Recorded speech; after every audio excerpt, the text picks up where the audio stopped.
Tuesday's tips and tricks. Wednesday.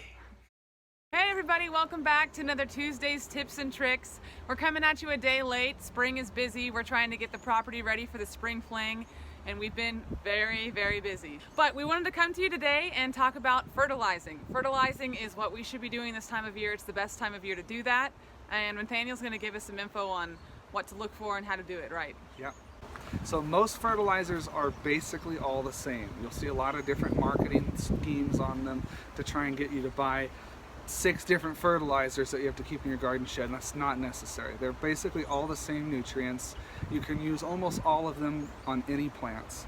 The one exception is if you want something to bloom more, you might consider a rose food or a bloom for producing fertilizer, but they still have the same nutrients, and if you have nothing else in your garden shed, you can use that on your pine tree as well.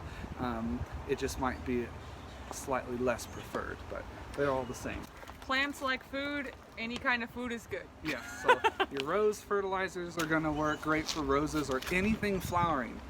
And then tree and shrub food, we market it for tree and shrubs. We use this on literally everything at the nursery because it's basically just a general purpose fertilizer. It works great for anything. If you're going to use it in containers, I would consider using a slow release, not the tree and shrub food, so like an Osmocote or something like that, just because you can burn things in containers with this if you aren't careful. And then the other product I would recommend, since you're going to be out fertilizing anyway, is if you have anything that likes acidic soil, so your hydrangeas, rhododendrons, azaleas, all those kinds of things. Use aluminum sulfate. Go ahead and put that on for the first treatment of this, and you can use this several times throughout the season. But since you're out there feeding, go ahead and use this. And you'll mix it into a 5-gallon bucket of water, the appropriate amount according to the directions.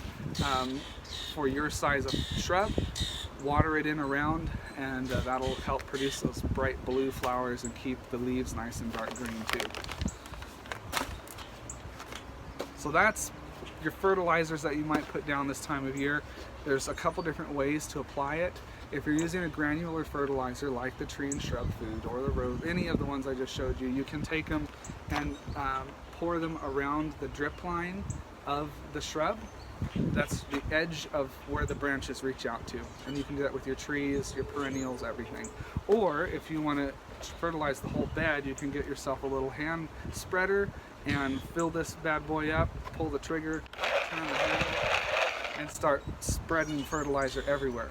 An important key if you're going to fertilize anything is to water in thoroughly after you do it. So, and do it right away. I've waited here at the nursery before thinking, oh, I'll get to it tomorrow, and things burned. Yes. So do it immediately after fertilizing. Water in thoroughly, and that prevents any kind of burn from the fertilizer. As far as the general purpose fertilizer, you're going to stop doing that. Probably the cutoff is going to be end of June. Yeah, like July 4th. Latest. Don't go past July. It's too hot, and they're ready to just yes, and relax. You want them to start resting before fall gets here so that they're not putting on new growth when a frost comes. Just like humans, plants like food. I've had houseplants in my house that I had for 3 years and I never fertilized them, and then last summer I did, and I was like, oh wow, so this is what growing plants look like.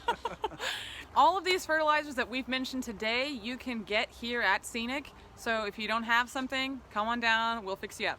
Alright folks, that's your Tuesday's tips and tricks. Be sure to tune in throughout the week. We're promoting the spring fling.